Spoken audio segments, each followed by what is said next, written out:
Hi guys, James at Rampant Lion Reviews again for you today with another beer review. For this one we are going to stick to Sweden and we're going to head a little bit north for this review back to Stockholm, the capital city, and we're going to return to a brewery who have featured on the channel a good number of times before. So originally you would have seen these guys under one name, but since the, late 2019, early 2020 they underwent a rebrand, and this is going to be review number 5 that you're seeing from this brewery since they changed their brewery name, if you like. And this beer is quite different compared to the other ones that I've reviewed from them before, so I'm very curious to see how this review goes, and I hope that you guys enjoy my take on this beer as well. So for this review then, we are going to head to the kind of southwestish of the central part of Stockholm, to Ekerö, which is of course home to Northern Exposure Brewing Company. This particular beer is called The Dark Side of the Room. It's a Baltic porter coming in at 7.2% ABV, and this is the very first dark beer that I've tried from these guys, either under the Nordic Kiwi Brewers brand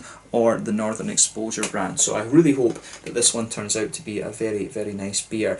I'd love to see these guys do some black IPAs and things like that with the New Zealand hops. This brewery, of course, for a long time focused on brewing beers only with New Zealand hops, but since they've changed their name from Nordic Kiwi Brewers to Northern Exposure, they have added in a few different things as well. But I'd love to see some New Zealand hopped black IPAs from these guys. So if Nordic Kiwi Brewers are watching, which I know, or Northern Exposure Brewing Company are watching, which I know they do. I know they quite enjoy watching these reviews, but I really hope that these guys do a few black IPAs at some point over the next little while. The last beers that I've had from Northern Exposure Brewing Company, the first one was the Oh Dear, which was a red IPA with beets, which was a really quite strange beer, to be honest with you. But then I had the Dolphin Love, which is a beautiful New England IPA. That's the one I really recommend you try from these guys. Then we had the Exothermic Kvike IPA, which is a really quite quirky one. It's a very farmhousey leaning IPA, so if you want something truly Scandinavian, I'd recommend that you have a look at that. And recently we also reviewed the Crossing Borders or Crossing Divides. I forget exactly what the name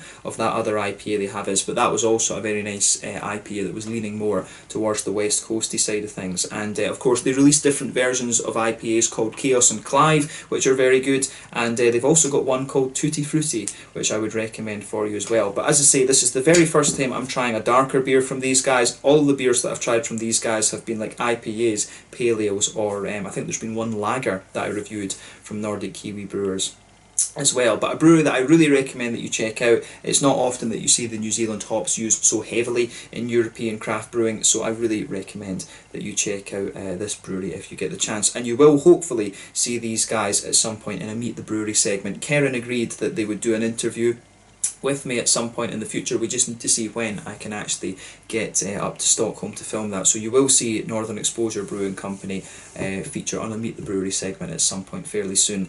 But yeah, let's see how we get on with this particular beer then. I'm very curious to see how my first dark beer from Northern Exposure Brewing, Nordic Kiwi Brewers, turns out, and I hope that you guys enjoy my take on this one as well. So yeah, as always with my reviews then, I'll tell you a little bit about the brewery before we taste the beer. If you want to get straight to the tasting, just fast forward. All the usual links are in the description below. That's the brewery website, the link to my other reviews that I've done, both from the Northern Exposure Brewing Company brand and from the Nordic Kiwi Brewers brand. You will see more added to the Northern Exposure Brewing brand over the next little while. There's all the usual social media down there as well. If you want to see more reviews, do please consider subscribing to the channel. The whole channel, of course, has a geography-based tagging system, so you can go into the homepage and search for beer based on country, city, state, county, province, prefecture, whatever it is you're interested in. Do check out the playlists of beers from different countries. There is one there for all the Swedish beers that I've reviewed for you. That's constantly being added to.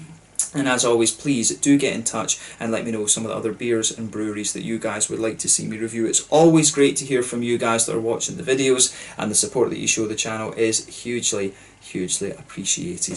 So anyway, to tell you a little bit about Northern Exposure Brewing Company then, on to my brewery notes. So as I've told you before, this brewery was founded as Nordic Kiwi Brewers, and they're based in Ekerö out to the west of Stockholm, and it was founded by 2 New Zealanders. This is Craig Donovan and Karen Beattie, and they started the company together back in 2014. So apparently they began home brewing in Sweden because they said that Swedish beer was very expensive, and very quickly after that they started buying hops from Nelson in New Zealand, and they set up a commercial brewery in a room using equipment that they found mainly on Blocket, which is essentially the Swedish version of Craigslist, and I always say this in the reviews, but I find it quite strange that they say the Swedish beers are quite expensive, because when I was in New Zealand back in 2015, which is just after the time that these guys started up, I found that buying the beers even in the bottle shops in New Zealand was pretty expensive actually. But in fairness, the New Zealand dollar, when I think about it, is a little bit weaker than the Australian dollar. But I wouldn't think that buying craft beers out of Systembolaget was any more. I'd actually think that buying them out of Systembolaget would be cheaper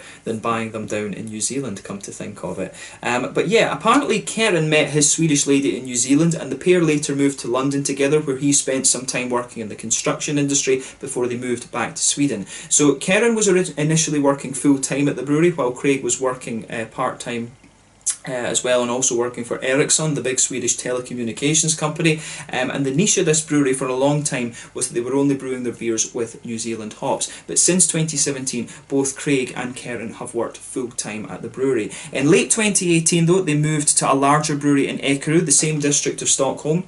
And that year they brewed around 100,000 litres of beer per year, and they were hoping to double that over the course of 2019. I've not been able to confirm whether they managed to do that, and of course with 2020, the whole COVID-19 situation, I'm guessing that any expansion has, kind of come to a halt, if you like. But they've also recently hired a new New Zealand Kiwi brewer to join them, and they were planning to install a new brewery kit at the brewery very soon as well. As I say, I'm not sure if they've managed to do that yet. I'm sure when we do the interview with them, we will find all of that out. But as of 2019, they changed the name to, at the very end of 2019, they changed the name of the brands of the beers to Northern Exposure Brewing Company, and they said that the main reason for this was that people didn't get the idea that the kiwi was the bird and the symbol of New Zealand. A lot of people expected all of their beers to have kind of kiwi fruit and things in them, Nordic kiwi brewers. So I can kind of get the rebrand from that perspective actually.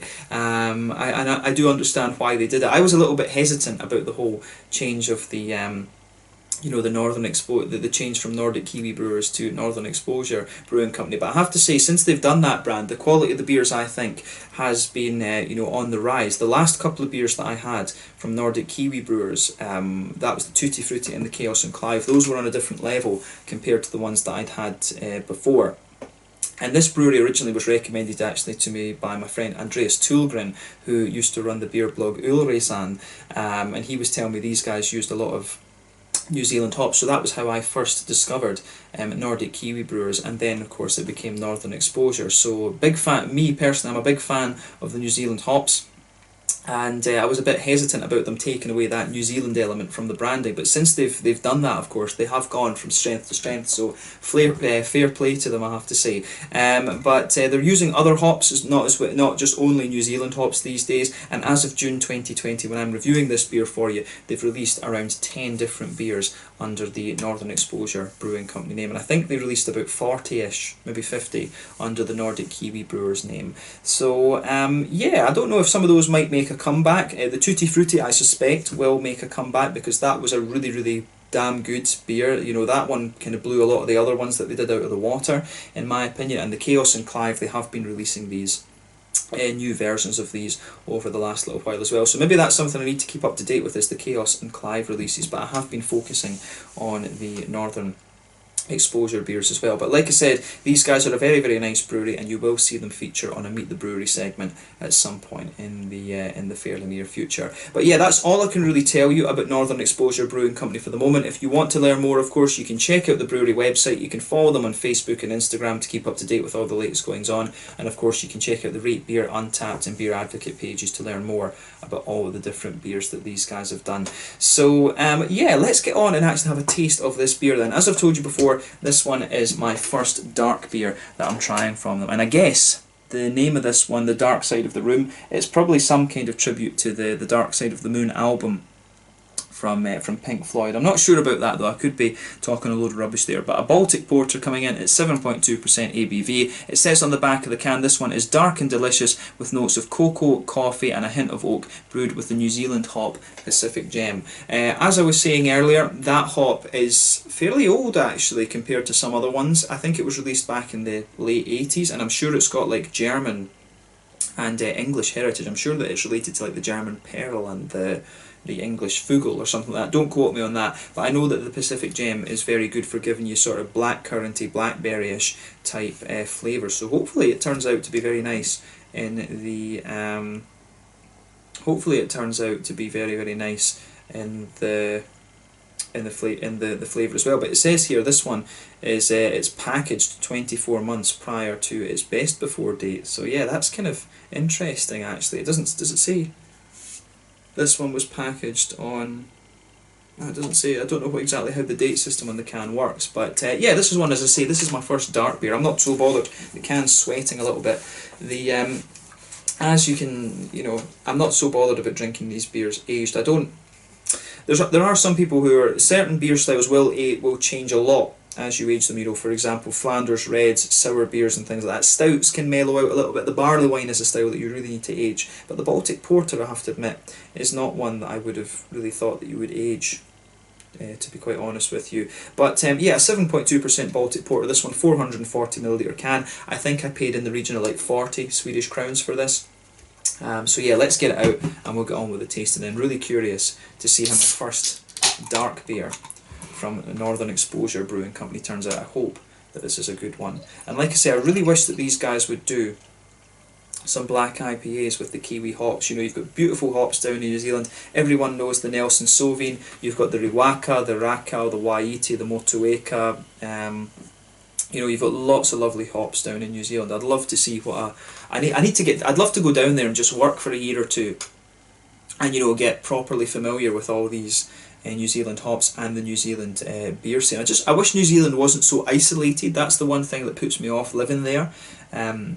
You know, more longer term, and the fact that it's an English speaking country. I prefer living in countries where it's a different language and you've got to learn stuff about it every day, but that's just me. But yeah, I'd love to go down to New Zealand and work there for a year or two, so maybe that's something to look at in the future actually. But yeah, that's pipe, maybe, I don't know, maybe pipe dreams, maybe not, we'll see. But yeah, as you can see from this one, and as you would expect from a Baltic Porter, this one's poured a lovely dark sort of ebony rosewood colour. If I shine the light through it, it does have a little bit of a kind of Coca-Cola coloured edge to it, some nice sort of ebony rosewood notes kind of coming through it, but mainly this beer is pretty much black as night, which is what you would expect from a Baltic Porter. There was about a quarter finger of a frothy medium beige head, medium tan head on this one, which has just faded away to be a very, very thin foamy layer. One or two big bubbles sticking towards the side of the glass, a few little ones going up towards the bottom of that head there, but you know, overall it does look pretty damn nice, I have to say. I really like how this one goes together in terms of its appearance, but nothing overly surprising about it when you consider what style it is. Let's have a closer look at that aroma then and just and see how we get on. So yeah, that smells very, very smooth actually. You know, see, to be honest with you, it actually smells a little bit like a German Schwarzbier. There's just something about the aroma that makes me think, you know, does this have Carafa malt in it? Straight away it reminds me of the Bamberg Weirmann. There's the Weirmann Malt Company, they've got their little pilot brewery down in Bamberg, the Weirmann Versuchsbrauerei, and it's the black IPA that I had from these guys maybe about a year or so ago now, a year and a half. It smells very similar to that because they were using Carafa malt in this, so I would not be surprised if this beer has Weirmann Carafa in it. There's just something from experience that's clicking in my head here that this has got some Weirmann Carafa malt in it. So it's got that really nice kind of toasty, bread crusty quality to it. It smells like a well-fired bread crust, but at the same time I think there's a bit of oatiness to this beer that's really kind of smoothing out. So maybe it's got a bit of oatmeal or something like that in it. What does it say? You know, this beer does have oats in it. I think it's probably more likely oatmeal than straight up oats, to be honest with you. But yeah, you've got a lovely kind of brown bready character to this one. You've got that well-fired bread crusty element in there. There is something that tells me there is some type of Weirmann Carafa malt in this beer. But yeah, you've got a nice little bit of chocolate in there. It's almost like a kind of, it smells like if you stick your nose inside a kind of can of that Nesquik powder, it's got a little bit of that to it, but it's maybe not quite as milky. So you've got a nice kind of bitter, high cocoa chocolate quality coming out of this one, but it's not too bitter right enough. As I say, this beer really has a kind of brown bready, almost rye, German rye bready backbone to it. You've got some nice kind of black malty qualities in there as well, and you've got a bit of a kind of sweet chocolate. I think there's also a little bit of a kind of toasty caramelly. Yeah, there is a wee bit of a toasty caramelly brown sugary note kind of coming out of this one. So I really like how this goes together.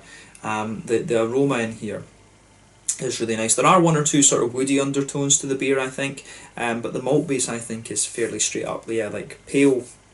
You know, you do have a little bit of that kind of roasty carafa, black malty, well-fired bread crust backbone. On top of that, you get more of the kind of smooth, thicker German rye, almost German rye bread, brown bready type qualities there. Bit of sweet kind of chocolate to it, a little bit of a kind of brown sugary note, and one or two kind of woody undertones as well. So I really like how this one goes together in terms of its flavour, its aroma profile. I really like how that features. So yeah, the malt base on this one is pretty kind of spot on for what you'd expect from a porter beer.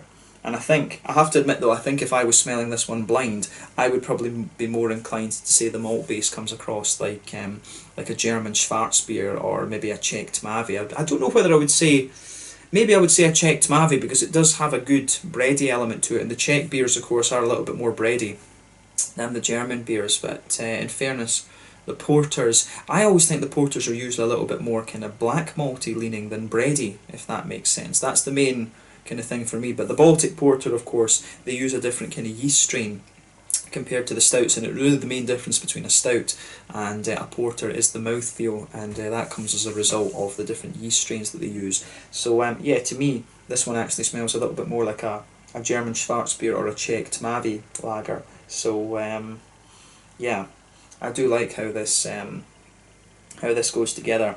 In terms of the hoppy side of things, there's a wee bit of earthiness comes out of this one. You get there's a little touch of floral aromaticity there, some lighter grassiness, but in terms of the green side of the hops, it's earthy, it's grassy. That's really where the green side of things is leaning. But on the fruity side of the beer, this one again, you know, it's typical of the New Zealand Pacific Gem. It's a hop that I've not had in quite some time, but I know that it gives you kind of berryish notes, and I would say that overall the aroma of this beer, on the fruity side of things, it's sort of, yeah, it's a little bit of blackberry, a little bit of blackcurrant, maybe even a little touch figgy and things like that. You don't really have like a raisiny sharpness or you don't really have a raisiny sharpness or kind of berryish sharpness to it. It is just quite kind of juicy and slightly oily in its fruity qualities in my mind. So yeah, lovely kind of subtle fruity notes coming out of this beer. But yeah, I like how everything kind of fits together in this one. For me, it comes across as a really solid dark beer in its aroma. I mean, the thing for me that's a little bit kind of conflicted almost is the fact that it does have a little bit of more of a kind of Czech Tmavé, German Schwarzbier type vibe about it because of how prominent the bready notes are. I've always found that the porters aren't quite as bready as this in my experience. So yeah, we'll see how we get on with this one. But in fairness, when it's a Baltic porter, you know, these beers usually are a little bit more kind of roasty and toasty as well. So that is the other thing. It does have the roasty and toasty elements that you would expect of this style, but I think it's got a little bit of that German kind of Czech breadiness to it. As I said, I wouldn't be surprised if there's a bit of Weirmann Carafa malt in this one. The other thing that I think it could be might be Special B, in fairness, which I think is an English malt variety. So yeah, let's see how we get on with this one then. Let's have a taste of it. This one is the dark side of the room, a Baltic porter coming in at 7.2% ABV from Northern Exposure Brewing Company, formerly the Nordic Kiwi Brewers in Ekerö, out to the kind of southwest-ish of Stockholm here in Sweden. Let's get stuck in. Sláinte, skål.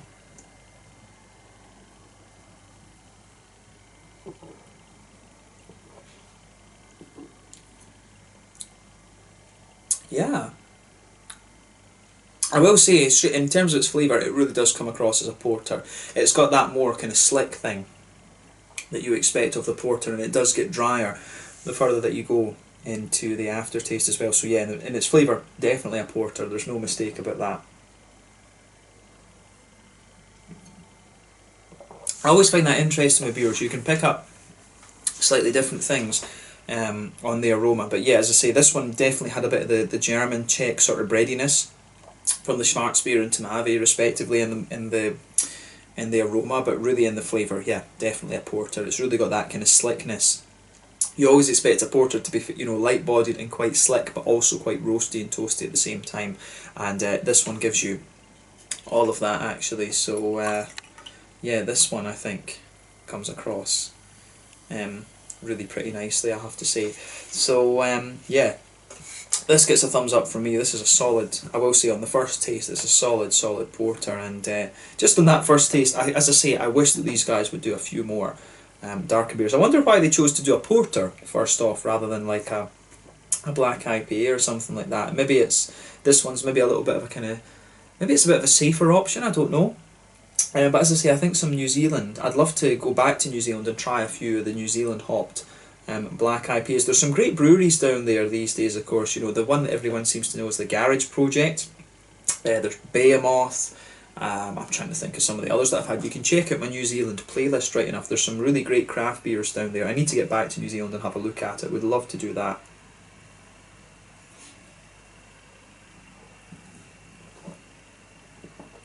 But yeah, this is a solid Baltic porter. Actually, it's got the smoothness and the slickness that you expect of this style. So yeah, let's try and break down the flavour of this one then and just see how we get on. So straight away with this beer, you can feel that sort of, I do still suspect it's Carafa right enough, you can feel that nice kind of roasty toasty black malty Carafa type quality. That forms the backbone of the beer in the middle third of your palate and the back third of your palate, and on top of that you start to get some more of those kind of brown bready notes coming out of the beer. But yeah, as you move to the back third of each tongue, you do get some of the more bitter kind of roasted qualities coming out of the beer.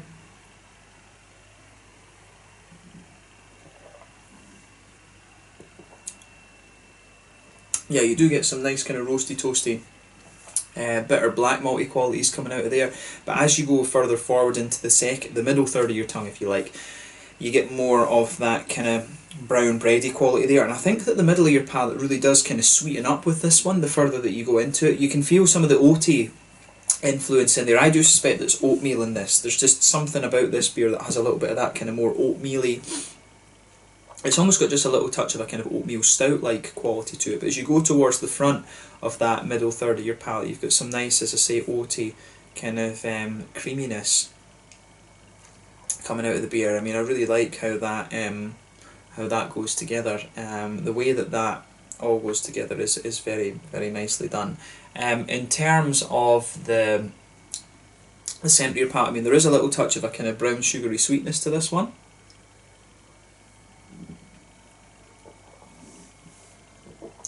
Yeah, in the very centre of your palate, you've got some nice kind of sweet caramelly notes there. As you move out from the centre of the palate, you do get a little bit more of a kind of biscuity quality there. But underneath that, you do get a bit of a kind of, it's all, as I say, it's almost like a kind of powdered chocolate, like a higher percentage cocoa one there. It's like a sort of 70 sort of percent cocoa chocolate in there. You've got a nice dark kind of bitter chocolate coming out of this particular beer. So I do like how that goes together in this one. I think that's really nicely done. But yeah, it really has, to me, this beer, it does have the kind of roasty toasty qualities and the kind of slickness that you expect of a porter, but it does have just a little bit of that German Czech breadiness, which I suspect is coming from Carafa malt. But in terms of it being a Baltic porter, I think it does pretty much tick all of the boxes that you would expect from this style of beer. So thumbs up to Northern Exposure Brewing Company for this one. I think they've got the malt based spawn, and of course that is the main thing with a Baltic porter. It has to meet the kind of malty requirements, if you like. So it's got the slickness, it's got the roasty toastiness, and it's got the kind of chocolatey and slight sweetness that you would expect from this style as well. In terms of the hoppy bitterness, then, back corners of the palate, you get a nice little bit of you do get a good chunk of earthiness out of this one. Lovely kind of darker earthiness in the back corners of the palate. As you come further forward, that smoothens out a little bit. It almost becomes a bit herbal. At the front corners of the palate, you get a little bit of a floral aromaticity. Then round the very front curve of the tongue, it's a little bit lighter and more grassy in my mind. And then in that front third of the tongue, that's where you get some really nice. Kind of. You get more of the kind of juicy fruity notes out of it. But I do feel if you go to that border between the middle third of your tongue and the back third of your tongue, you will get a little bit more of a kind of, you do get some of the kind of toasty bread crusty notes just pushing their way out of this one. This one doesn't really have a cakey element to it as you might get with an imperial stout or something, but it does have there's a bit of dryness between the front of the malt part and the back of the fruity part of the beer.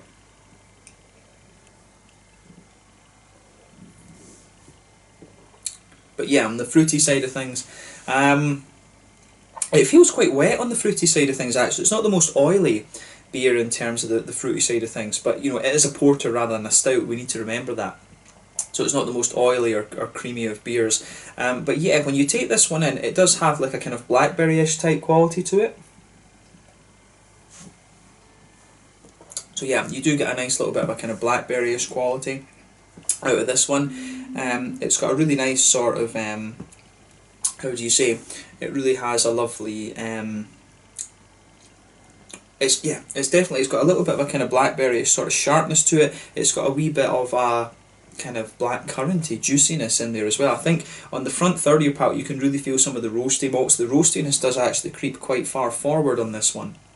So you can feel that just kind of forming the underpin of the beer, but when you take it in, a little bit of a blackberry-ish kind of sharpness to it, some more black curranty juiciness comes out later, and the further you go into the aftertaste you might get a hint of, you know, like plums or kind of figgy notes coming out of the beer. So the fruitiness, I think, is quite subtle in this one. The fruitiness is a very small component of the beer, but you really find, I think, the further you go into the aftertaste with this beer, the more sort of roasty and toasty it gets, and that's when it really shows the porter colours rather than the Schwarzbier or the Tamavi side things, because the Tamavi would be a bit smoother, the Schwarzbier would just be a little bit more kind of not quite as intense as this, to be honest with you. The porter, I think, is a slightly more intense style in terms of its roastiness rather than the or compared to the other things. But yeah, I like how this one goes together. This gets a big thumbs up from me. It's cool to see these guys do a darker beer. I've been wanting them to do that for a little while, and they've done a damn good job of it when they've tried it. So thumbs up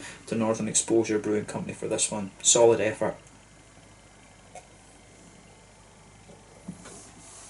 I've no idea whether this beer is going to be like a core range beer, whether it's going to be repeated or exactly what they do, but I would say, I would ask them, because I know they watch these reviews that I do. I'd love to see them do a couple of New Zealand forward black IPAs. I'd love to see that, because that was something I never really experienced when I was down in New Zealand. I'd love to see them do a few black IPAs with the New Zealand hops. I think that would be really quite interesting. And the style, the New Zealand beer scene, I don't know how popular the black IPAs got down there back in the day, but you know, as I say, that they've got a ridiculous number of hops. There must be about 40 different hops, probably more than that, down there, but you've got some real beauties down there, and it'd be very cool to see how they do in the black IPA. The black IPA seems to be going through a little bit of a renaissance, and I mean, last year, 2019 in Sweden, there was a lot of breweries brewing Schwarzbiers and porters and things like that for some reason. I'm not sure exactly why, so I'd love to see these guys do a black IPA. They've done a Kveg IPA, they've done a more west coasty leaning IPA, although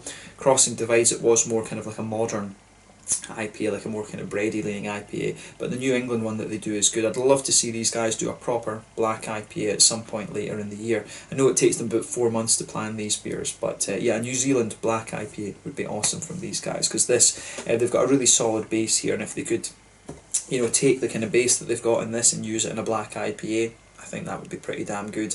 Of course, the porter and the Schwarzbiers and Tamavis, they're not too dissimilar. It's yeast strains and, you know, different kind of combinations of malts and stuff, but this is a really nice example of the Baltic porter style, I have to say. In terms of the mouthfeel then,